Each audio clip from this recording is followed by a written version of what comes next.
A vida não é bela? Um carro passa por dentro de uma floresta. No porta-malas, um garoto está amarrado, pensando que o caramba que a vida é bela. Ele vai com a mão no bolso e consegue puxar um canivete. Então o abre e começa a cortar a corda. Mas para ele isso não é estranho, já que na vida anterior ele era o Rei Demônio. Ele colecionava crânios daqueles que praticavam o mal na sociedade, até que ele foi assassinado com uma lâmina em seu peito. Ironicamente, o próprio Rei Demônio não foi para o pós-vida. Ele foi reencarnado no corpo de um recém-nascido e viveu uma vida normal. Quando seus vizinhos faziam barulho, ele batia no teto. Ele tinha os mesmos problemas que qualquer cidadão comum. Ele serviu no exército, abriu um negócio de sucesso. Obviamente, ele não tinha mais seus poderes da vida anterior, mas isso não quer dizer que ele não conseguiria acabar com esses caras. De repente, o porta-malas abre. Ele joga o extintor na cara de um dos sequestradores. Antes que eles entendam o que aconteceu, ele já golpeou o loiro na costela. Lambendo a lâmina, ele pergunta quem é o próximo, mas de repente toma um susto, vendo uma garota loira gravando tudo. Ele se pergunta o porquê tem uma adolescente ali. Com as mãos tremendo,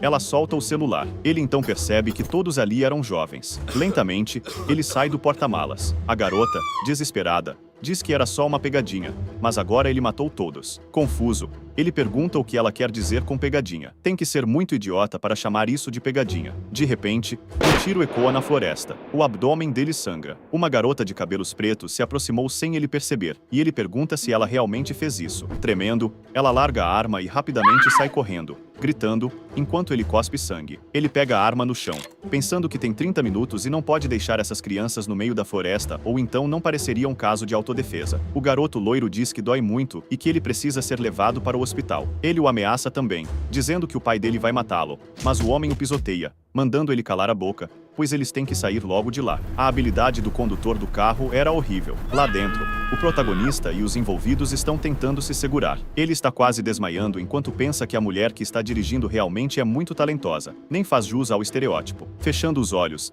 ele se entrega ao destino e espera acordar bem em um hospital. Quando ele os abre, se pergunta se tem algum doutor por perto. Porém, ele está prestes a ser cortado em cima de uma mesa de pedra, em meio a um culto, onde rezam para um ser chamado Lúcius aceitar o sacrifício. E pensa espantado, pelo amor de Deus. Todos que se deparam alguma vez na vida com um Lorde Demônio sabem de um pequeno capricho. Eles não conseguem ficar parados quando tentam lhes perfurar. O protagonista aparece acorrentado em desespero e prestes a ser esfaqueado, quando uma explosão acontece. Os cultistas e o nosso herói olham com espanto para a rachadura que se formou no local pela explosão. O ex-rei demônio sente o fedor dos heróis, e 5 deles aparecem em formação na ruptura. Um deles sorri. Andando em direção aos cultistas, eles parecem ansiosos pela batalha, e uma batalha unilateral se inicia na caverna com o avanço dos heróis. Enquanto o protagonista está deitado sem entender nada, os heróis cortam, esmagam, e facilmente os cultistas são eliminados. Usando lâminas ou magia, eles não têm chance alguma. Eles conversam entre si se seria este o Pacto Negro, e debocham comparando os cultistas a simples gado,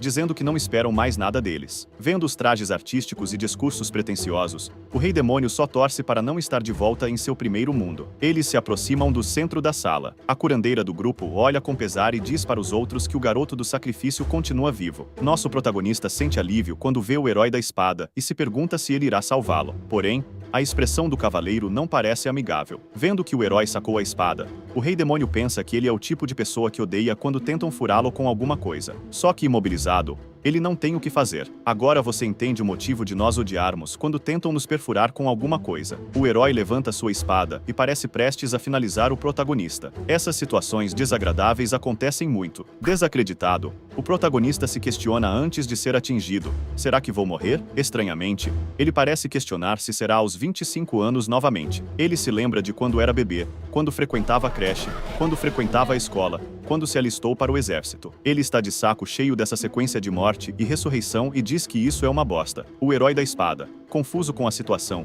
para seu ataque manda o espadachim enfiar a espada no meio do buraco negro dele mesmo. Ele fica sem jeito e de olhos arregalados. Todos os membros do grupo ficam constrangidos com a situação. O cavaleiro hesita por um segundo, mas logo diz que ele fala muito e por isso merece morrer. Porém, quando ele está prestes a golpear, a sacerdotisa o para, perguntando se ele não ouviu o que o garoto gritou. O cavaleiro fica confuso. Ela explica que dá para perceber que o garoto não se alistou a esse culto voluntariamente, e que ele deveria ver que o selo no chão é o mesmo que eles viram quando foram invocados. Os heróis discutem entre si e, após analisar a situação, chegam à conclusão de que invocaram um herói para ser receptáculo do Lorde dos Demônios. Confuso sobre o que estavam dizendo, o protagonista não acredita que seja um herói, pois ele é o Lorde Demônio. Se bem que heróis são arrogantes, narcisistas, psicopatas sem vergonha, igualmente ao Lorde Demônio. Conformado, ele aceita o destino de ser um herói. Os outros heróis ouviram tudo o que ele estava cochichando e olham com desaprovação, mas isso não importa. A heroína morena pede para que os status dele sejam checados. Nosso herói não conhece esse sistema e vê os status pela primeira vez.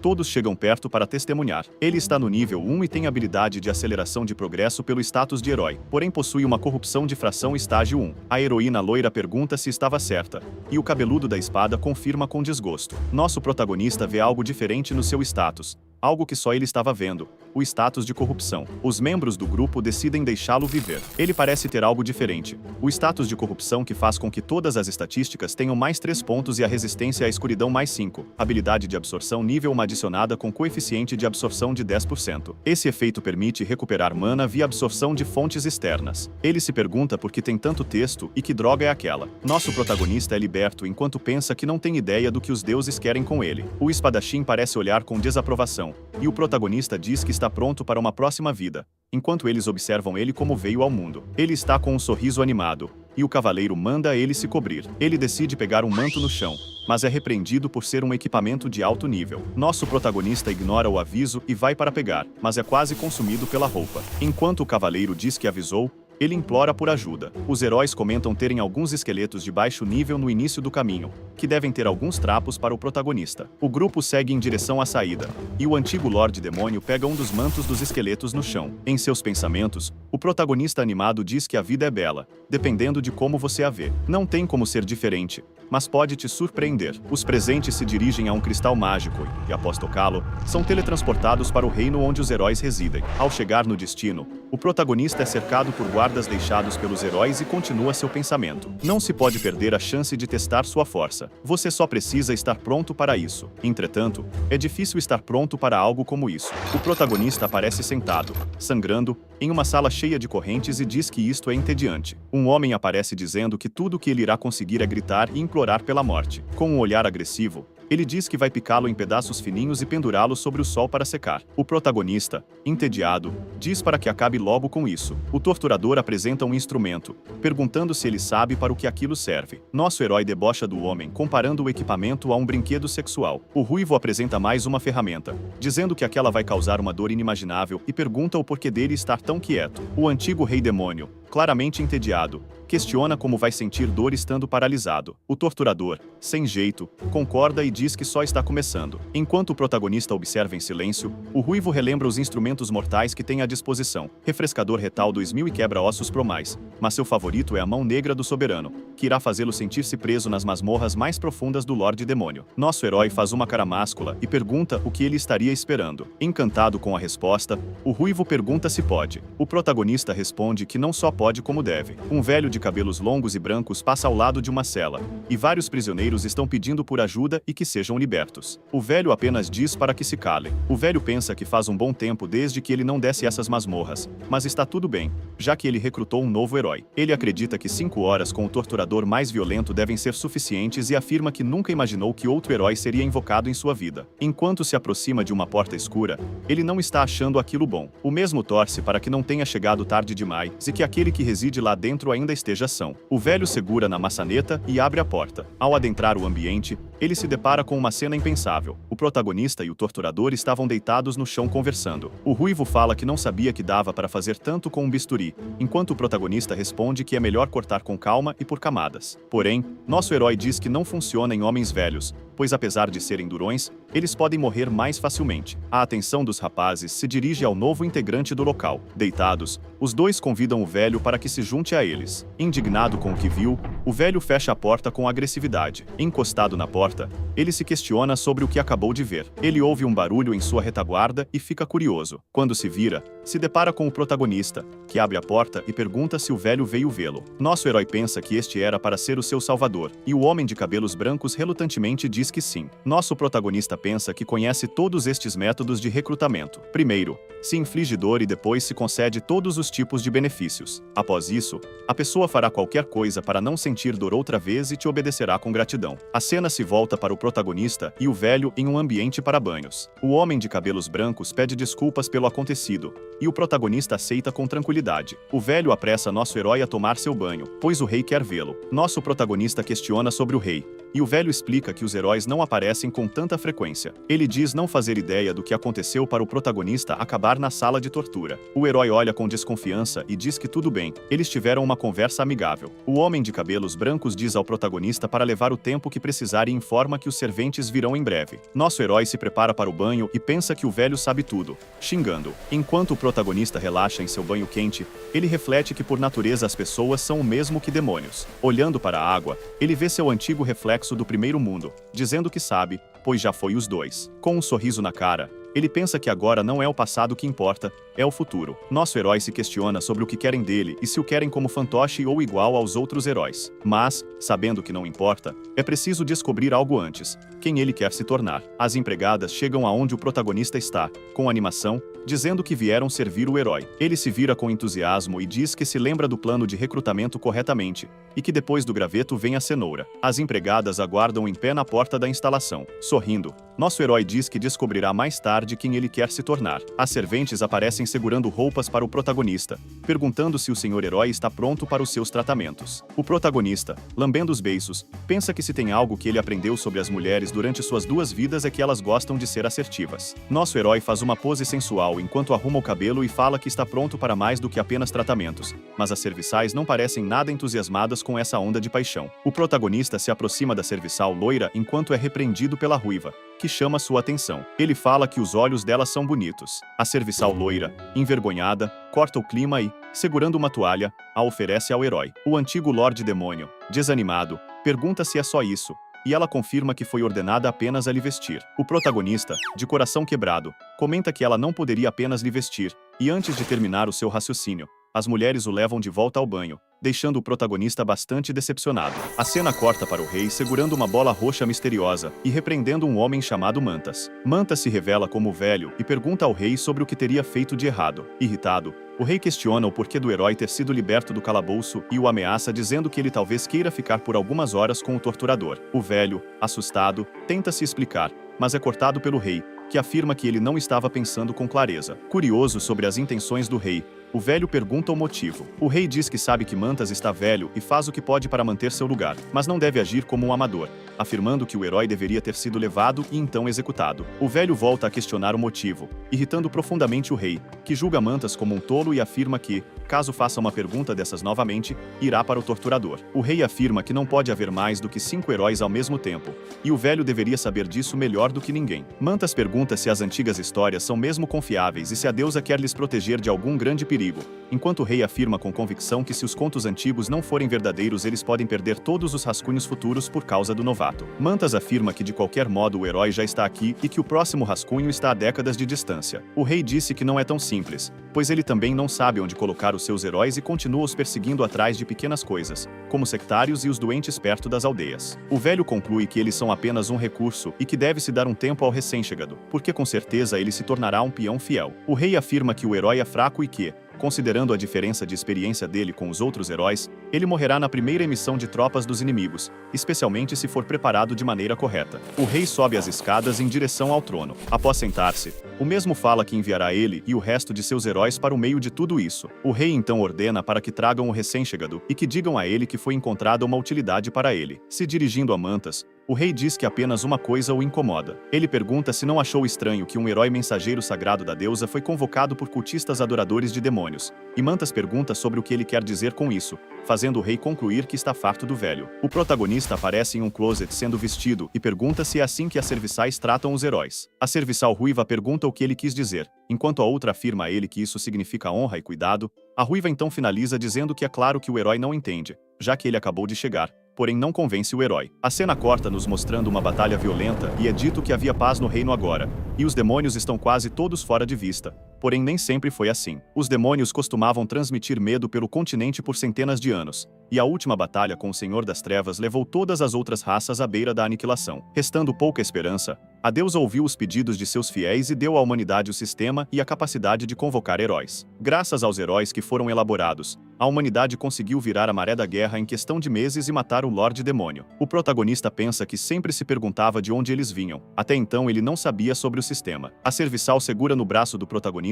falando que após a vitória, o resto do exército do Lorde Demônio se retirou para as masmorras e afirma que os demônios não vêm mais atrás dos humanos. Nosso herói, incomodado com o que foi dito, não acredita que existam demônios com medo de mostrar o rosto. A serviçal de cabelos brancos diz que desde então diferentes gerações de heróis têm estado de guarda sobre o reino e impedindo demônios de recuperarem seu antigo poder. Elas afirmam então que é por este motivo que eles são sua propriedade e o mais importante é o Algirdazik. Enquanto as serviçais não param de elogiar o herói da espada, o nosso protagonista parece incomodado com essa animação toda e debocha mentalmente do nome do herói da espada, afirmando que Algirdazik é um psicopata de sangue frio. As serviçais então começam a descrever um a um os membros do grupo. Ilina, a heroína com as adagas, é obscura e misteriosa, mas é ousada e feminina. É dito que ela massacrou sozinha todo um campo de bandidos, e o protagonista diz que agora está explicado o motivo dela ser tão zangada. Rosalia, a maga, é dita como fofa e o mascote do grupo, mas é uma poderosa feiticeira. O nosso herói pensa que é estranho estar entusiasmado com o fato de fazer uma criança ir para a guerra. Jonas, o herói do machado, é grande,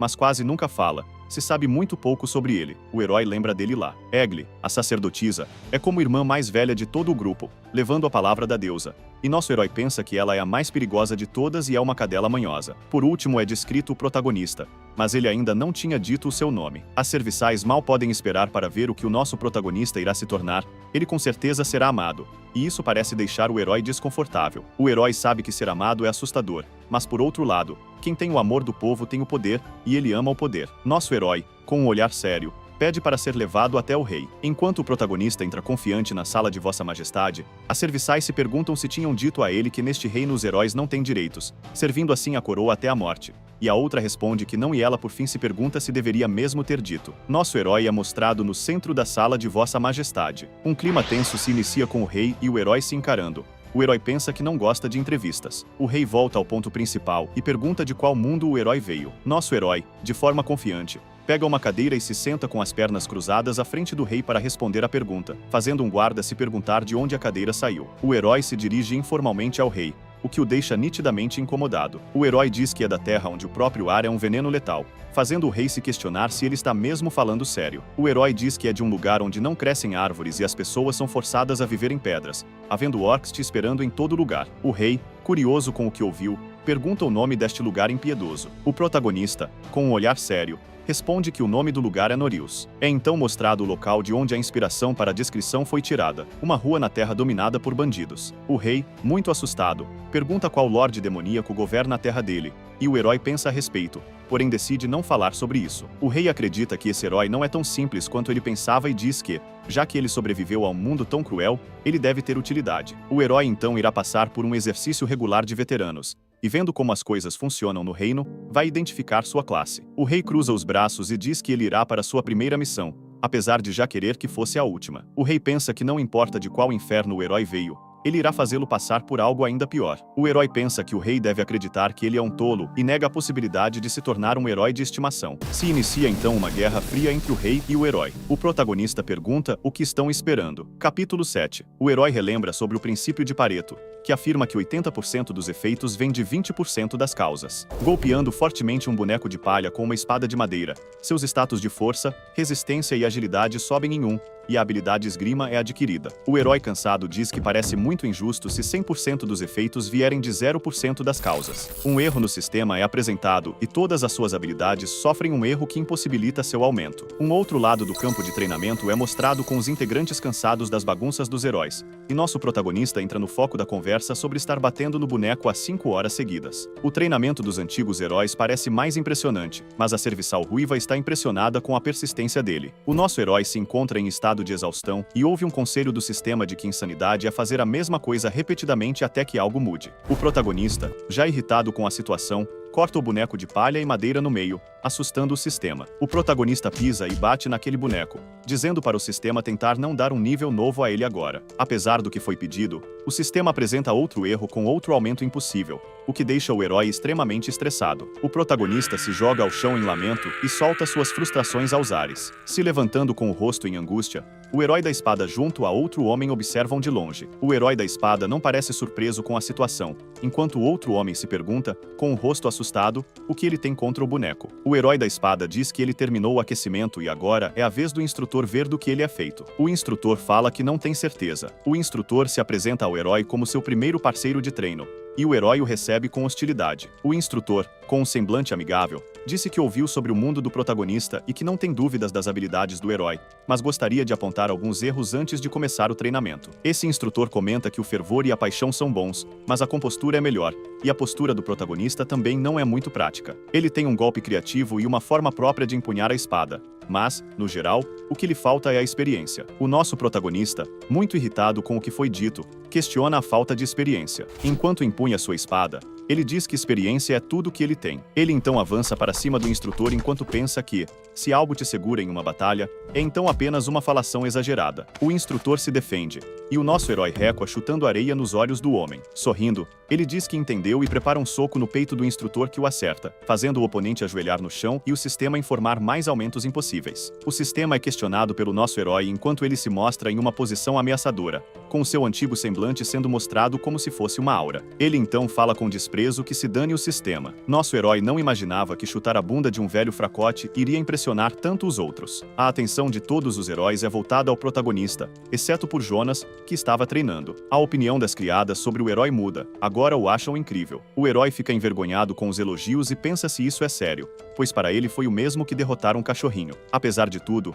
o herói ainda está muito mais fraco do que costumava ser, pois agora é um humano e não um demônio, além de lhe faltar a principal vantagem humana. O sistema o interrompe mostrando mais e mais aumentos impossíveis, e o herói responde com raiva que já entendeu. Nosso herói então pensa que isso significa que ele deve escolher uma classe que sirva. Diante de um conjunto de armas, ele pensa que não vai ser fácil com um sistema tão bugado, e todos observam em suas costas qual será a decisão do herói. A sacerdotisa pergunta se ele já se decidiu e se teriam 2 espadachins agora, e o nosso herói responde provavelmente não. O protagonista pensa que a luta contra o manequim mostrou que ele não duraria muito tempo em combate a curta distância sem aumentos nos status. A sacerdotisa então sugere que ele tente usar magia, podendo se tornar um mago corpo a corpo. O nosso herói recusa, e é mostrado pelo sistema que o nível de mana dele é baixíssimo. Todos então começam a pensar juntos sobre qual classe o novo herói deveria escolher. A Elina corta perguntando se vão ficar parados o dia todo, afirmando que tem uma missão a ser feita, e o protagonista pensa que talvez tenha uma ideia. Quando vivia como Rei Demônio,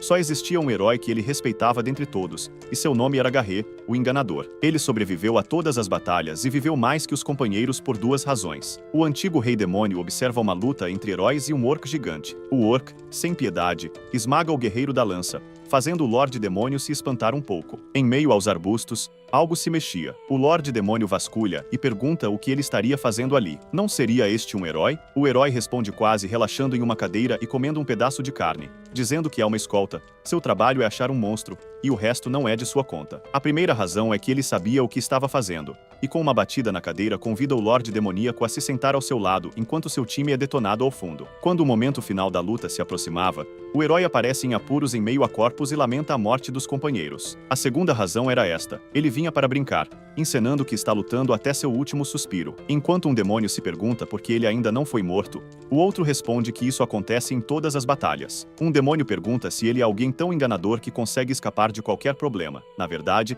é dito que ninguém se importava com arqueiros. Por fim, a razão número 3 é que neste mundo de magia, monstros enormes e artefatos mágicos, arqueiros são extremamente inúteis. A cena volta para o protagonista escolhendo sua arma, e a heroína das adagas pergunta qual é a ideia dele. O herói não pode usar magia e combate a curta distância também seria muito difícil para ele, mas estes são problemas que se pode lidar outra hora. A prioridade do nosso protagonista é sobreviver, e por isso ele diz que se tornará o melhor dos arqueiros inúteis. Os outros heróis parecem intrigados com a escolha do nosso protagonista, não sabendo se ele está falando sério. O nosso herói então segura o arco e, com uma pose imponente, pergunta sobre a missão, estando disposto a partir imediatamente. Nos é mostrado Mantas aparentemente nervoso nervoso com os goblins, os chamando de malditos. Enquanto caminha, ele comenta com o protagonista sobre fazer um bom tempo desde que não lidam com eles, e que esses malditos agora já têm uma cidade inteira. Nosso herói cruza os braços e diz que não se importaria mesmo que eles tivessem duas. Ele já sabia que seria testado, mas não acreditava que fosse por algo tão bobo quanto goblins. Em sua cabeça, eles são apenas idiotas selvagens. Os heróis se preparam para partir em viagem, e o protagonista pensa que deveriam ao menos ter lidado inimigos mais fortes. No momento em que a sacerdotisa iria comentar algo, Mantas a corta, elogiando a atitude do herói, e com um sorriso no rosto diz que não há por que ter medo do inimigo. Em seus pensamentos, o velho acredita que o rei não vai ter que esperar muito até o novato morrer, e diz que, além disso, o protagonista é o núcleo da missão. Todos os heróis abaixam a cabeça como se já soubessem de algo, enquanto o nosso herói, surpreso, pergunta se está falando mesmo com ele. Mantas, mais sorridente ainda, dá um leve tapinha no ombro do nosso herói, afirmando que é exatamente com ele, pois, ao contrário dos outros heróis, ele é absolutamente, com toda certeza, um ninguém, não tendo feito nada marcante neste mundo. O herói se sente menosprezado, e Mantas diz que isso é muito importante para a missão. O velho se despede, e o herói pergunta o que ele deve fazer, mas Mantas continua a ir embora dizendo que ele saberá quando chegar lá. Egli, aparentemente desconfortável, se pergunta se os 6 heróis serão o suficiente e teme caso algo aconteça. Mantas se vira com desprezo,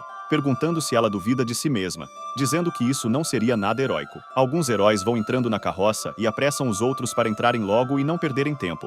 Enquanto isso, a sacerdotisa comenta com a maga que estão sendo muito desrespeitosos com eles. O herói pensa que os outros são reclamões e fica feliz que vai embora logo, só precisando lidar com o erro de aumento de nível, mas por hora irá dar o seu melhor. O herói cochila ao lado de seu arco no fundo da carroça. Eles vão chegando próximo à cidade dos goblins, que já está em algum lugar à frente de onde estão. Enquanto o protagonista dorme, a sacerdotisa comenta com os outros que ele é sortudo, pois não está cheio dessa coisa ainda. Ela pergunta a Jonas o que ele acha, e ele responde com desconforto que está bem. A sacerdotisa diz que, apesar dele nunca se importar com nada, ela se importa e já está cansada dessas tarefas, questionando por que os heróis têm de fazer essas coisas para o rei. E Lina concorda, dizendo que também está cansada de matar por ordens. O herói da espada retruca perguntando o que ela faria se não tivesse esse trabalho, e a heroína das adagas fala que obviamente só mataria aqueles que quisesse. Rosalia pergunta se ela não gosta de algo, e diz que está feliz por poder passar um tempo com todos. Ed indaga o herói da espada, questionando se ele não percebe que eventualmente irão lhes jogar fora.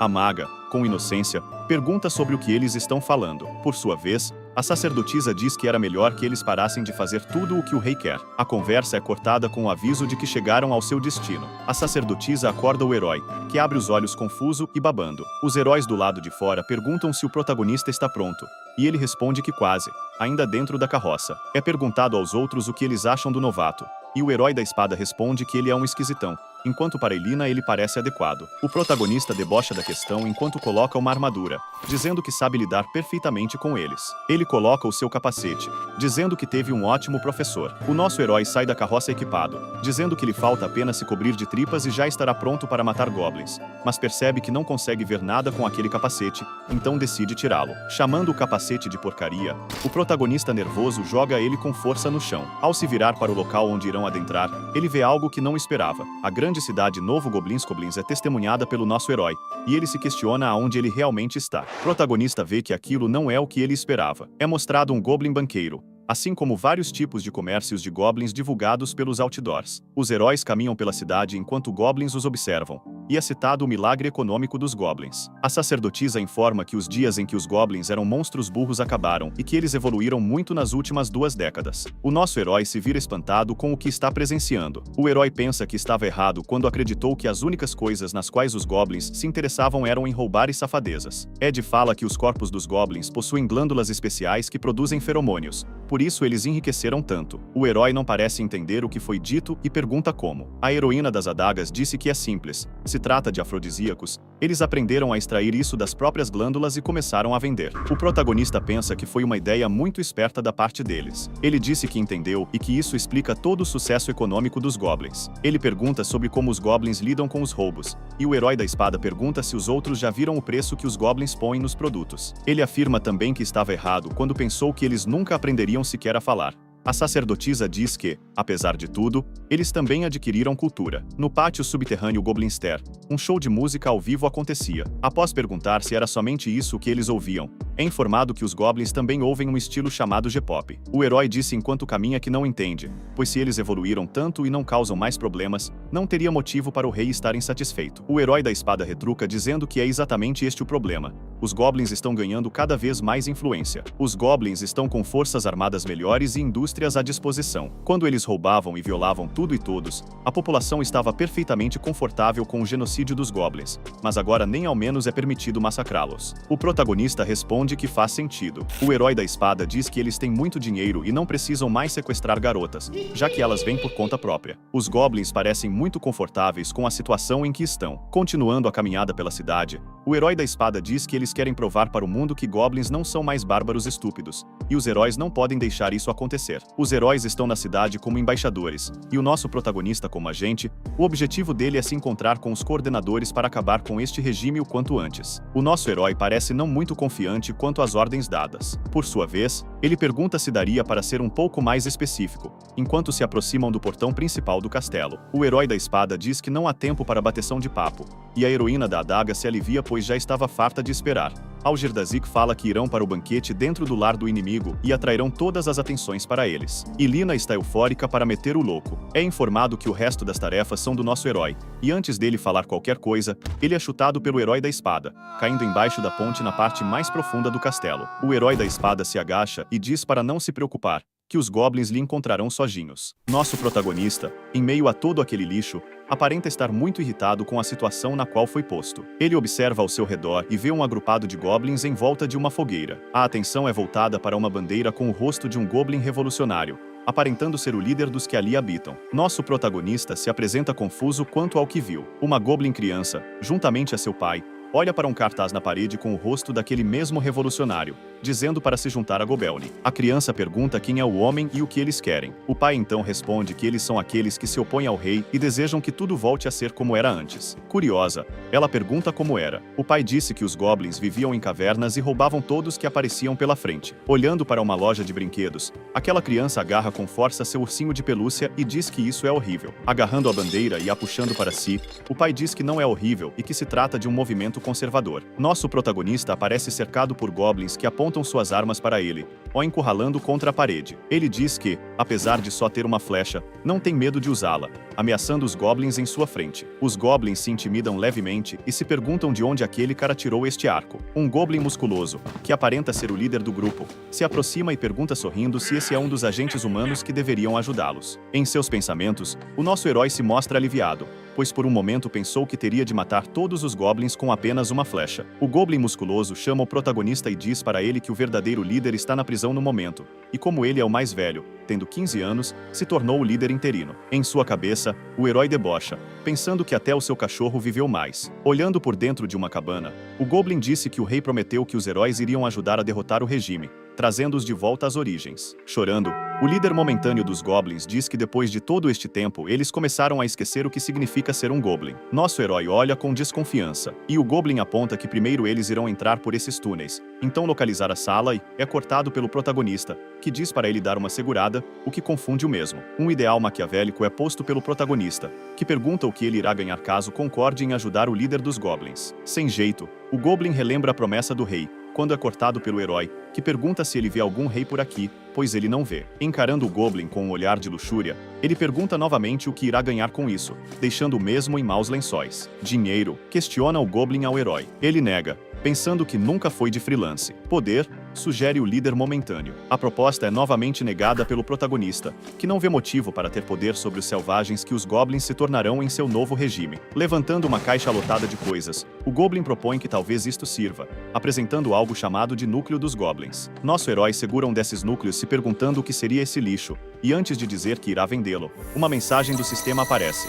O núcleo foi absorvido com sucesso. Mana Glimablas. Arregalando os olhos, o herói enche sua expressão com um brilho radiante e pergunta quantos desses ele tinha. Por sua vez, o Goblin diz que eles costumavam ter vários, mas agora que o Rei Goblin assumiu, eles foram levados para o seu tesouro pessoal. Enquanto absorve mais daqueles núcleos, o herói diz que está na hora de destruir esse regime sangrento, fazendo os Goblins levantarem suas armas para segui-lo. Pelo visor de um binóculo, o castelo do rei é avistado, e o nosso herói diz que o plano é simples e vai agradar a todos. Segurando no binóculo, ele pede para que prestem atenção, pois irá explicar como vai funcionar. Os goblins observam enquanto o Sword Demônio desenha no chão com um graveto plano. O primeiro grupo, composto por todos menos ele e o líder, irá atacar a frente do castelo e atrair toda a atenção. Levantando a mão com ingenuidade, um goblin pergunta se aquilo não seria suicídio. O protagonista se volta para ele com um olhar de desaprovação, perguntando se ele não tem amor à sua pátria. Continuando o desenho, o herói diz que, enquanto isso, o segundo grupo, formado por ele e o líder atual,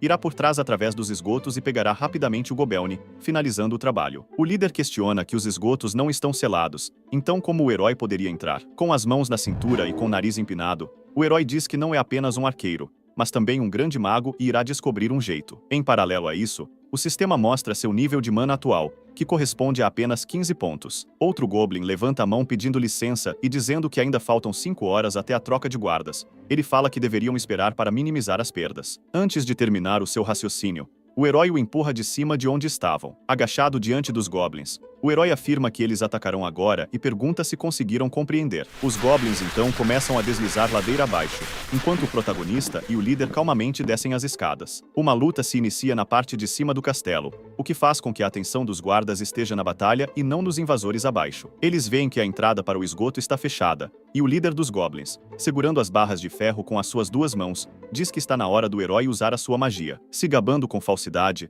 o herói diz que é moleza, pois agora tem mana. O protagonista pensa em qual habilidade escolher, pois não tem mana suficiente para um feitiço completo, mas pode encantar uma flecha. Ele sugere usar uma flecha ardente, que derreteria as barras de ferro, abrindo espaço para a passagem. Ou talvez deva transformá-la em um golem, que quebraria toda a entrada, facilitando a passagem. Ou então, como último recurso, ele poderia encantar a flecha com feitiço de teletransporte, adentrando ao local e deixando o Goblin do lado de fora. Enquanto olha o sistema, ele pensa no que irá escolher. O sistema informa que o nível dele é baixo demais para utilizar a habilidade desejada e questiona se ele quer ativar a única habilidade disponível no momento. Irritado, o nosso herói aceita. A flecha se imbui sob um fogo mágico, e o herói comenta que aquilo parece legal. A flecha é solta pelo herói. Ela se aproxima rapidamente de seu alvo, porém, ao acertar a barra de ferro, ela ricocheteia para o chão, causando nenhum estrago aparente. A flecha no chão então começa a brilhar luzes coloridas. Os dois presentes observam enquanto o sistema informa sobre a habilidade flecha discoteca. Inútil,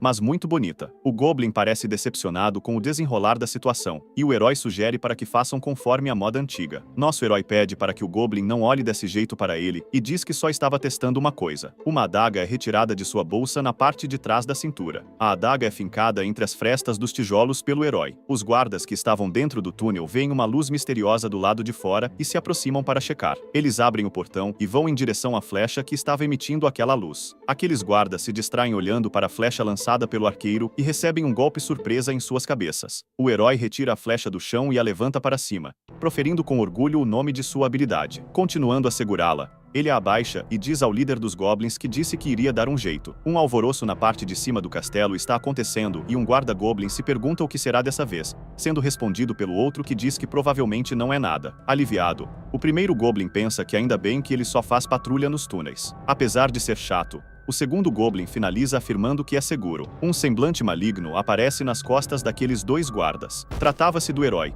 que enquanto empurra a cabeça do primeiro Goblin contra a parede, acerta um chute na cabeça do segundo, fazendo os dois desmaiarem. O herói se prepara para entrar em um novo corredor, mas antes se posiciona do lado de fora com o líder para verificar se não há ninguém dentro. Eles entram e andam atentos pelo corredor. Um Goblin preso pelos braços e pés contra a parede é visto pelo herói e pelo Goblin que o acompanhava. Seguindo mais à frente, o herói se pergunta o que esse cara está fazendo ali. Aqueles dois veem uma sala com o Ruivo de antes e um Goblin cheio de cicatrizes e remendos de metal. O Ruivo, animado e com um alicate gigante na mão, diz que adora empregos de meio período. Nosso Goblin chega a uma porta de madeira e diz ao herói que acredita que é aqui onde o verdadeiro líder está preso. Uns guardas na parte de baixo da instalação se incomodam com barulhos na parte de cima. Os guardas que protegem o verdadeiro líder são informados de que está acontecendo um ataque inimigo, mas eles não parecem surpresos, pois lhes é informado que eles já estão quase derrotados. O Goblin afirma que já estão dentro e tudo o que resta do plano é achar a sala, mas o protagonista o manda ficar quieto, pois está pensando. Nosso herói, ao ver a sala de segurança, diz que tem uma ideia. Eles irão entrar na sala de segurança e libertar todos os prisioneiros. O Goblin concorda, apesar de que este já era o plano desde o início. Deitado e com os pés na mesa, o Goblin segurança pergunta a outro Goblin se a vida não lhe ensinou nada. Em pé, O outro Goblin retruca falando que não tem o que fazer, pois só tem uma cadeira. Além disso, eles colocaram uma barreira de vidro ali. Ele afirma que não irá soltar ninguém por acidente de novo. O Goblin que estava deitado enquanto cutuca o nariz diz que está tudo bem, mas ninguém irá acreditar na desculpa de um erro mágico pela segunda vez. Deitado confortavelmente, o Goblin começa a cochilar e é observado de longe pelos dois heróis, enquanto o outro, que estava em pé, se distrai olhando para os painéis de monitoramento. Os heróis chegam em sua espreita com suas armas sacadas, e um momento antes do ataque, o Goblin alvo se vira, percebendo os inimigos em sua retaguarda. Nossos heróis e o Goblin Segurança entram em batalha. Em meio à confusão que se instaura no local, o segurança que estava cochilando acorda. Uma cotovelada é dada pelo herói no rosto do guarda que estava em pé, fazendo-o cambalear em direção à manivela que tem o poder de libertar os presos. O Goblin que foi acordado saca as suas espadas e parece preparado para o combate. O guarda que apanhou sorri,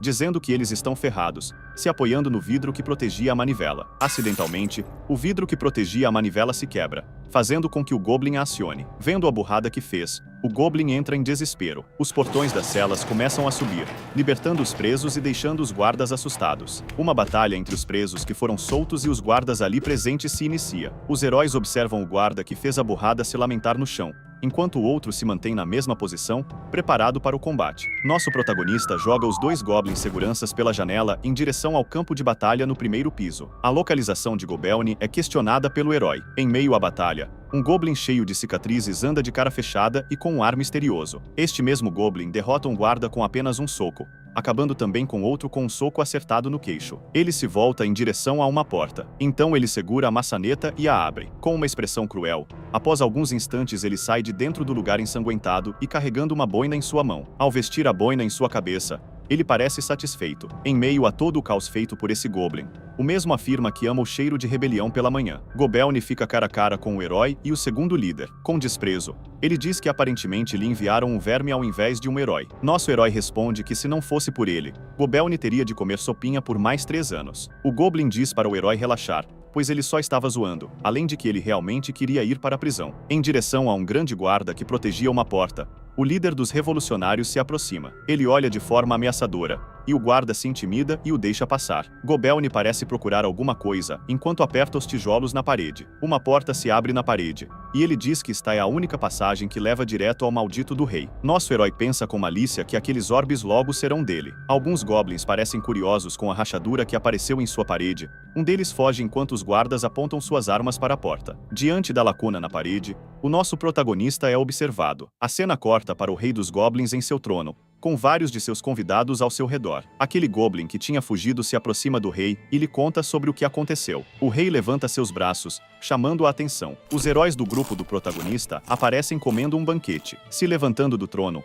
o rei dos goblins desce as escadas enquanto é observado pelo herói da espada. Se aproximando dos outros heróis, o herói da espada comunica a seus colegas que aparentemente os guardas estão se preparando para o pior. Nossos heróis são convocados pelos goblins, porém um deles nega dizendo que não terminaram de comer ainda. De forma agressiva, os goblins seguram suas armas e pedem para que eles venham com eles. A heroína das adagas diz que parece que eles não entenderam. Ela puxa uma adaga que estava escondida em seu manto e ataca um deles, dizendo novamente que eles não terminaram de comer. E começa então uma batalha sangrenta entre os heróis e os guardas do castelo. A sacerdotisa ajuda com sua magia, enquanto o herói da espada corta ao meio um dos goblins. Aqueles heróis, no geral, estavam massacrando os goblins. Um deles tenta pegar a maga de surpresa, mas é facilmente neutralizado por Ilina. Um brócolis é jogado em direção à cabeça da maga. O herói da espada alerta aos outros que eles chamaram reforços. A maga se prepara para lançar um forte ataque de fogo, lançando em direção aos goblins e os incinerando vivos. Corpos e mais corpos no chão são mostrados ao redor do salão. Nossos heróis então haviam finalizado o conflito com uma vitória unilateral, e a maga afirma que odeia brócolis. Apesar de não saberem como, o rei já deve ter descoberto sobre o novato, então os heróis devem se apressar pois ele pode estar em perigo. Os heróis abrem uma porta e se deparam com uma cena impensável. Lá estava o nosso protagonista acenando e deitado em meio aos corpos dos soldados. Ele agradeceu pela preocupação de todos, mas diz que já cuidou de tudo. Gobelny aparece rasgando um dos soldados ao meio como se ele não fosse nada. Após isso, ele estende sua mão aos heróis e agradece por não serem indiferentes ao futuro de seu país. Ele afirma que os humanos não vão se arrepender de terem o ajudado. Mas de repente algo chama a atenção de todos. Alguém diz que se dane e que não tem tempo para eles e passa atropelando o líder dos goblins. 2 goblins gigantes armados e com armaduras de metal aparecem para enfrentar os aliados. Nosso protagonista, ainda deitado, comenta que o imprevisto aconteceu logo na hora em que pensou que estava tudo bem. A silhueta do Goblin gigante se aproxima do nosso herói. Sendo atacado, ele desvia por pouco e se reposiciona pegando seu arco. Ele diz que pelo menos não é miserável quanto aqueles idiotas. Os heróis aliados entram na batalha se defendendo e atacando em conjunto. Nosso protagonista parece desconfiado. Ele fecha os olhos e diz que toda sua experiência lhe disse que toda batalha de fantasia tem uma jogada infalível. Pulando de um canto para o outro pelas paredes, o nosso herói sobe para a zona mais alta do lugar, tendo então uma visão privilegiada da situação. Ele se prepara para atirar com seu arco. A flecha é solta e acerta a cabeça de um dos goblins. Ele pensa que a mistura de combate com parkour é ótima. A batalha parece ser favorável para os nossos aliados, com os guardas sendo massacrados. Uma porta é visualizada aberta com sangue ao seu redor. Do lado de dentro, o rei estava sendo enforcado pelo líder dos revolucionários. Gobelni diz que a tirania do rei acabou. Os heróis aparecem vistos de cima, juntamente aos goblins aliados e aos guardas do rei. Nosso herói diante desse encontro pensa que é interessante. É dito para que todos parem. Gobelni explica que eles devem parar e perceber que estão apenas se destruindo fingindo ser quem não são. Ele comenta que no passado eles eram temidos como guerreiros ferozes, mas esse rei patético e os de sua laia os transformaram em um monte de mendigos. Tudo o que eles fazem é vender seus feromônios e viver luxuosamente deles. Os goblins aliados dizem que ele está certo, enquanto os inimigos começam a se convencer com o discurso. Amassando a cara do rei no chão, Gobelni diz que se continuarem assim, a única coisa que vai lhes restar é a morte. Em uma posição de liderança, ele pede para que seus irmãos se ergam. Diante de uma explosão, ele afirma que agora eles devem voltar às suas origens, deixando os erros do passado queimarem. E nas cinzas das riquezas do antigo rei, irão construir o verdadeiro reino Goblin. Ao final de seu discurso, Gobelni é acertado por uma flecha que perfura seu peito. Essa flecha foi lançada pelo nosso herói, que está irritado, questionando Gobelni sobre que porcaria foi aquela, enquanto lança mais e mais flechas. Após ser enchido de flechas, Gobelni se encontra derrotado no chão, e o nosso herói se mantém em pé ao seu lado. Alguns dos que estavam no local encaram a cena com curiosidade, enquanto outros com desespero. Muitíssimo irritado, o nosso protagonista diz que ele não deveria ter tocado em suas bolas. Em meio ao fogo que se alastrava pelo ambiente, o nosso herói ri enquanto o líder dos revolucionários se encontra no chão, derrotado. Os goblins já não sabem o que lhes espera. O herói se vira ao questionamento de um dos goblins. Sem um líder e sem expectativas, os goblins então voltam ao seu estado primitivo e lutam para decidir um novo comandante. Nossos heróis se retiram rapidamente do ambiente. O protagonista parece desapontado por ser carregado por Jonas. Em meio a todo aquele caos,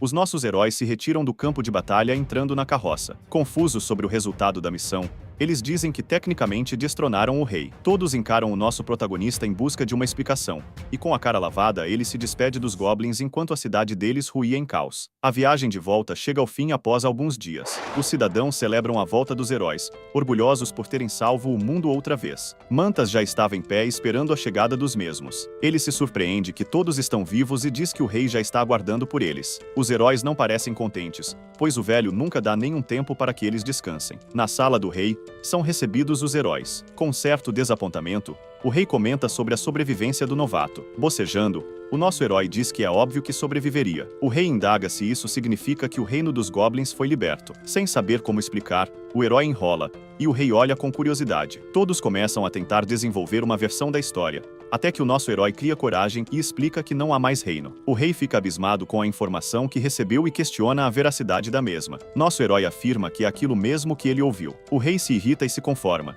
questionando se ao menos Gobelni conseguiu cumprir a sua parte do trato. Ele pergunta então se foi dado a ele os núcleos dos monstros. Em sua mente, o herói se pergunta como o rei sabe que ele conseguiu tirar os núcleos do velhote e fala em voz alta que, na verdade, não, pois o mesmo explodiu todos eles. Afirmando que era óbvio, o rei diz que os falsos foram explodidos para ninguém suspeitar de nada, mas os verdadeiros deveriam ser entregues, pois estavam escondidos atrás do trono. Uma lembrança do herói vem à tona, mostrando ele jogando a tocha de fogo justamente atrás do trono. Com uma cara de tapado, ele disse que foi sem querer. O rei, indignado, pergunta se ele queimou todos, e o herói responde que não. Uma mensagem do sistema aparece, dizendo que 6 destes núcleos foram absorvidos, e o herói finaliza dizendo que os absorveu. Mantas e o rei o encaram, e o rei, muito irritado, diz que pelo menos já decidiu o que fará com ele. Nossos heróis questionam se há algo errado. O rei disse que não, que na verdade está tudo bem. O herói seria executado em poucos dias, e esse dia chega. Um homem se aproxima da cela na qual o herói estava. Com um homem à sua frente,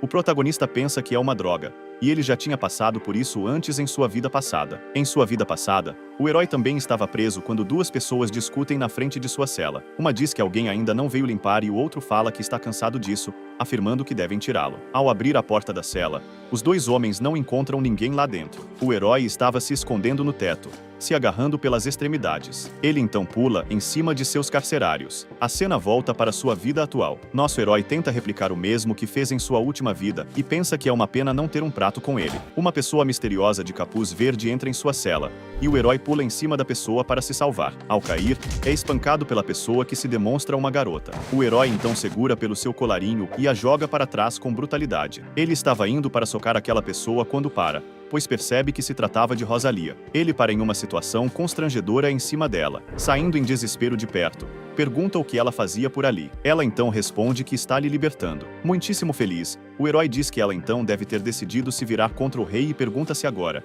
juntamente aos outros heróis, eles virarão mercenários. A maga responde que na verdade não. Corando o rosto, ela diz que conseguiu um acordo com o rei, então ele não será executado. Olhando de um lado para o outro, o herói perguntou por que ela fez isso. E cintilante, Rosalia diz que é porque ama o herói. Ele olha para ela não entendendo o que acabou de ouvir. Ela se cora novamente e fala que percebeu isso desde o primeiro momento. Enquanto uma cena pervertida do protagonista com a maga aparece, o protagonista agradece. Começam a ser lembrados todos os momentos em que Rosalia estava com o herói. Quando ele lhe pediu um favor, ela já olhava para ele como alguém atraente. Enquanto os heróis discutiam, o herói era o único que não se incomodava. E foi no momento do brócolis que ela descobriu que era de verdade. Quebrando o clima, o nosso herói parece não querer corresponder aos sentimentos dela. De forma extremamente sentimental, a maga pergunta se o herói gostaria de namorar com ela. Em desespero, o herói diz que, de um ponto de vista legal, seria mais fácil se ele se prendesse por si só. Ele pensa que queria lembrar todas as respostas dos enigmas da prisão, enquanto fecha a porta de sua cela. Furiosa e exalando magia, Rosalia pergunta se ele estava brincando com os sentimentos dela durante todo esse tempo. O herói,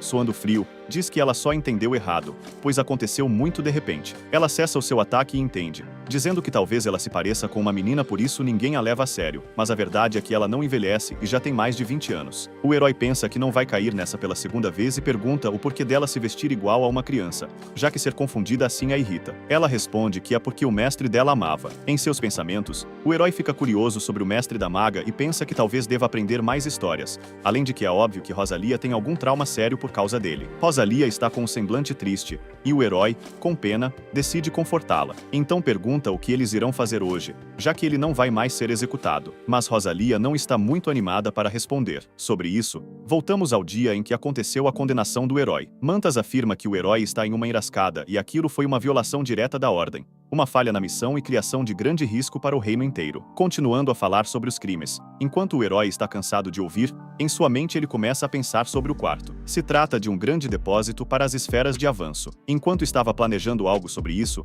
o velho está atrás dele com uma cara assustadora e pergunta, gritando, se ele está ouvindo. O herói limpa a saliva que foi jogada em sua cara, e Mantas se retira de perto, dizendo que tanto faz. Mantas diz que, devido à incomparável gentileza do rei, a compaixão dos heróis e um pouco de chantagem, eles concordaram em dar ao herói outra chance. Dizendo que ele tem sorte porque são tempos incertos para o reino, Mantas informa que alguma doença desconhecida está corrompendo as mentes dos camponeses e trabalhadores do reino, algo chamado de União do Trabalho. Mas como se isso já não fosse o suficiente, uma região inteira nos arredores do reino foi tomada. Queimar tudo não era uma opção dessa vez, e além disso, a relação deles com os elfos se tornou um pouco intensa ultimamente. Eles precisam estabelecer um contato diplomático com eles para terem certeza de que ainda estão em paz. O protagonista se perde em pensamentos pervertidos enquanto Mantas termina dizendo que tudo isso é como brincadeira de criança se comparado ao real problema. O Lorde Demônio voltou. O herói se espanta, e Mantas continua dizendo que ninguém sabe disso ainda, mas os demônios já começaram a se mover. Aparentemente feliz,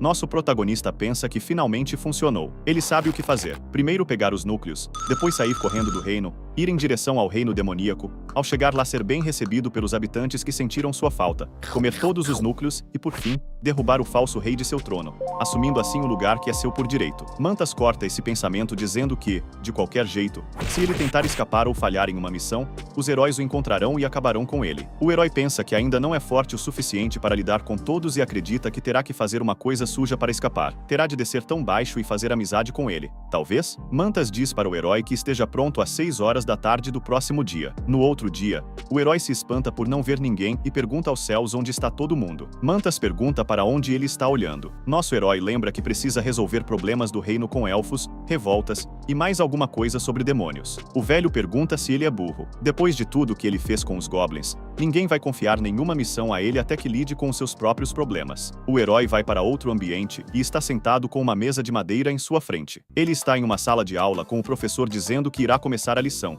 Mas antes disso ele apresenta o herói à turma. O professor pega alguns papéis de seu caderno e pergunta o que vem na imagem, mostrando um desenho de um demônio. O herói diz que é uma galinha fofinha. Com o papel na mão, o professor pergunta o que aquela imagem lhe faz sentir. Era uma imagem de pessoas, segurando umas nas mãos das outras. O herói responde que seria felicidade, fazendo o professor ficar feliz pois a resposta está correta. O herói já está pronto para lições em grupo. O professor diz para controlarem as suas emoções e confiarem em seu parceiro. Com uma cara fofa, ele fala para deixarem que eles te levantem igual uma princesinha. Nosso protagonista olha para cima e vê seu parceiro, um homem grande e forte. Ele tenta fugir, mas é agarrado. Dizendo para que controlem sua raiva inspirando e expirando, o herói é agarrado pelo homem e se pergunta o que caracas isso tem a ver com controlar a raiva. Ele acredita que está perdendo tempo com uma baboseira dessas. Nosso herói empurra o rosto do homem e é observado pelos outros com desaprovação. Aquele homem não fica nada feliz com isso, mas apenas diz que ele está errado em dizer isso, pois sua doutora sabe o que faz, e ele pede para que olhe o pingente que conseguiu depois de 2 anos sem agressão, mostrando algum respeito. Surpreendido, o herói pergunta se ele foi mesmo capaz de controlar a raiva por 2 anos inteiros e provoca perguntando se pode provar aquilo. Por sua vez, o homem diz que claro, e pergunta se ele quer jogar Jenga. Jenga é um jogo que requer calma e concentração, e não importa o que o herói faça, o homem diz que continuará parado. O herói diz que caso ele não fique, pegará seu pingente, mas o homem parece confiante. Aceitando o desafio, o homem começa. Ele diz que as regras são simples. Alternarão para mover os tijolinhos, e quem deixar a torre cair perde. O herói aceita, e eles começam a jogar, pensando que não vai dar certo pois ele está realmente calmo. O homem pergunta se ele vai começar a lhe insultar para que perca a paciência, mas o herói nega, dizendo que vai fazer algo pior. Irá fazer distrações. O homem se surpreende, e o protagonista explica que vai tirando a concentração dele aos poucos, falando sobre dirigir um carro cheio de velhas no trânsito, um porta-retrato torto, papéis de parede mal colocados e uma colher afundando na sopa. O jogo continua com o herói retirando uma peça tranquilamente, e o homem já suando e tremendo. O herói pergunta se é empolgante, e o homem bate com uma das peças na mesa, dizendo que vai fazer ele se arrepender por isso. Batendo na mesa, o homem diz que vai fazer ele se arrepender de suas ações. Nosso herói olha com superioridade e diz que ele tem problemas em controlar a raiva, afirmando que ele perdeu. O professor interfere dizendo que esse jovem narcisista está certo e que o homem fez muito bem em se controlar, mas ainda tem muito que aprender. Enquanto diziam para que voltassem aos seus lugares, o herói sai de fininho. Após o jogo, nosso herói pensa que venceu a batalha, mas perdeu a guerra. Ele fica naquela sala de aula ouvindo o professor, extremamente exausto, e o professor diz que terminaram por hoje, mas fala para se lembrarem de que, caso eles sejam pavio curto, automaticamente serão sexualmente atraídos por seus pais. O herói sai de sua sala de aula exausto. Enquanto andava sem rumo, ele encontra a heroína das adagas. Eles entram em uma conversa na qual ela pergunta se ele está cansado, e ele responde que é claro. Ela pergunta se ele quer relaxar, e o protagonista confirma. A heroína então o puxa e o leva até um certo lugar. Ao chegar, várias pessoas estavam lá também, e ela perguntou por que ele parou. O herói disse que é porque é similar ao seu mundo antigo. Perguntando se ele sente falta, ele age com indiferença e pensa que é difícil ele sentir falta. Nada realmente o prendia na Terra, nem mesmo a sua esposa. Na verdade, qualquer coisa menos ela, pois ela era uma pessoa muito ruim. As pessoas estavam certas em achar que eles estavam casados só por conveniência. O pai dela investiu seriamente no negócio dele, tudo porque ele queria encontrar um lugar para sua filha. Primeiro ele a mimou e depois sofreu com o que ela se tornou, com suas personalidades e pedidos. De início, ela tentou manipular o protagonista para que ele se apaixonasse por ela, mas, após perceber que não iria funcionar, a relação terminou no ponto em que eles dormiam em quartos separados, e ele só dava dinheiro para ela de vez em quando enquanto a ignorava e com quem ela estava. Sobre seus amigos, ele não teve realmente alguns desde que voltou do serviço militar. Todos que encontrou eram bêbados ou já estavam mortos. Ele admite que falhou em encontrar novos amigos, mas, de algum jeito, ele conseguiu se recompor depois do exército. Não foi fácil, mas ele conseguiu, trabalhando em vários empregos. Mesmo naquela época, ele não conseguia achar um que ele gostasse, mas, um pouco antes de morrer, ele conseguiu algo para apoiá-lo, e tudo estava indo bem pela terceira vez. Enquanto caminha em meio aos bêbados, o protagonista diz que isso agora é coisa do passado. Perguntando por que ele foi o único de seus amigos que não perdeu a vontade de viver, ele se questiona se essa é a verdadeira natureza humana. Nosso herói bebe junto à heroína e fala que talvez sempre tenha desejado ser como um poeta. Enquanto olha para o seu copo, continua pensando que isso seria melhor do que correr em volta de goblins com um arco. Ao olhar ao seu lado, ele vê que está sozinho. Observa todo o salão, encontrando a heroína em outra mesa jogando cartas. Se sentindo traído, ele acha que é um absurdo e grita por Ilina, não sendo correspondido. Porém, as mulheres que estavam ao seu lado olham para ele. Uma delas chega ao ouvido da heroína e diz que irá passar pó em seu nariz doente. Mas o herói se levanta e vai sozinho até elas. Ao chegar lá, ele fica de frente com a loira e não consegue deixar de olhar para seus seios. A moça pergunta se ele se importaria caso ela o acompanhasse, e ele responde que não. As moças acenam umas para as outras, indicando que conseguiram. Meia hora depois, o herói ainda está desabafando, e a moça não aguenta mais. O herói começa a falar do bem-estar econômico do império, enquanto a moça vira o rosto, desinteressada. A loira então chama a morena para que venha com ela. Enquanto o herói sobe em sua mesa, aquelas mulheres conversam entre si. A loira pergunta quanto a heroína perdeu até agora, e a ruiva diz que bastante, e que mais um pouco e ela ficará devendo de novo. A loira fala para trocarem, pois nunca viu alguém tão nerdola quanto aquele herói, mas ele estava observando de canto a conversa. Chegando à mesa, o herói grita, dizendo para irem embora, pois estão passando a perna na heroína. Aparentemente o esquema de golpes estava bem explícito, mas ela ainda não tinha percebido. O herói coloca as mãos no ombro dela e fala para irem. Nossa heroína nega e diz que está no controle da situação. Porém, na mesma hora, é mostrado que ela perdeu tudo e começa a pedir dinheiro emprestado para o protagonista. As mulheres com seus belos corpos distraem o herói, chamando para um canto enquanto a heroína fica para perder mais dinheiro. Em meio a beijos e amassos, o herói se toca e volta correndo à mesa. As mulheres tentam segurá-lo, mas o herói diz que vai ter que fazer do jeito difícil e vira à mesa. Ele é atingido na cabeça por um segurança. O protagonista acorda e é olhado de cima por pessoas com máscaras de animais. Eles pensam que acharam que teriam azar hoje, mas na verdade estão com sorte. Nosso herói está acorrentado, e o Galinha fala que ele é um azarão, pois eles tinham se perguntado sobre seu poder por um tempo, mas no final não tinha nada. A visão do nosso herói está completamente distorcida pela bebida, interpretando cada mascarado como um animal real, e o Galinha diz que primeiro cuidarão dele e depois do resto dos heróis. Assim, logo a coroa os pertencerá. Uma navalha é retirada pelo coruja, e ele pergunta o que estão esperando, se aproximando do herói. O Galinha questiona se o herói vai perguntar primeiro onde a namorada dele está, e o herói fica intrigado por acharem que ela é sua namorada. Do lado de fora, Ilina pensa que, por um lado, o herói a ajudou, mas por outro, ela não pediu nada a ele. Se irritando por ter que tomar essa decisão, ela arranca a flor com força do chão e começa a fazer um bem me quer mal me quer sobre salvá-lo ou não salvá-lo. Retirando sua adaga da bainha, ela pensa seriamente. Nosso herói diz para baterem mais forte ou então falarem mais alto, e os mascarados perguntam onde ela está, dizendo que irão encontrá-la juntamente com os outros e a cidade inteira ficará em suas mãos. Com aquela visão distorcida, o herói pergunta por que eles não garantem que isso aconteça rapidamente e quem eles são. O Galinha diz que são aqueles que não estão satisfeitos com a situação atual e que em breve irão acabar com o desgraçado a quem estão servindo, e o império será livre. Nosso protagonista pergunta se estaria falando do rei e se por acaso teria uma vaga para ele também. O homem com máscara de burro pergunta se ele estaria delirando, e o coruja diz que ele não é mais útil. Segurando uma seringa cheia em sua mão, o Galinha diz que é sua última chance e pergunta onde está a Ilina. O herói, já todo ensanguentado, responde que está atrás dele. Ilina sai de seu modo furtivo e pergunta por que ele contou aos outros. Enquanto os outros olhavam para trás, o herói agarra com os pés o braço do homem coruja e quebra as correntes, entrando em luta corporal com eles e esfaqueando o homem com a máscara de rato. Ele acerta um soco no cara de Galinha, enquanto a heroína das adagas ataca o cara de burro. Sendo o Galinha o último que sobrou, ele clama por piedade para o herói em sua frente. O herói se mantém com uma aura assustadora e arranca-lhe a cabeça. Ele é arrastado para fora por Ilina. Ela pergunta o que foi aquilo afinal, e o herói responde que foi desmaiado, capturado e torturado, e então ela o ajudou. Eles se viram olhando a bagunça. Ele disse que foi isso que aconteceu, e ela fala que não pediu para ele se intrometer em seus assuntos pessoais. O chefe do lugar repreende as mulheres, dizendo que mais um erro desse e mandará elas aos pescadores. Ele se vira e vê os dois heróis de volta no estabelecimento, fazendo com que o careca saia correndo. Nosso herói se vira para as mulheres, dizendo que, se fosse elas, iria atrás de outro emprego e que agora é a hora de mudar. Eles então saem do local. Já em seus aposentos, o herói acorda depois de um bom sono e é recebido por Mantas, que informa que o rei quer lhe ver. Ao chegar lá, o rei diz que já ficou sabendo sabendo do que o herói juntamente com Ilina fizeram no centro no dia anterior, e o herói responde que não foi nada demais, além de que eles já cuidaram disso. O rei diz que acha que não. A situação do reino após a interferência dos heróis mudou muito. A população está organizando grandes protestos, reivindicando por direitos e militando por causas. Nosso vídeo termina aqui. Se você gostou, inscreva-se no canal. Até a próxima. Tchau, tchau.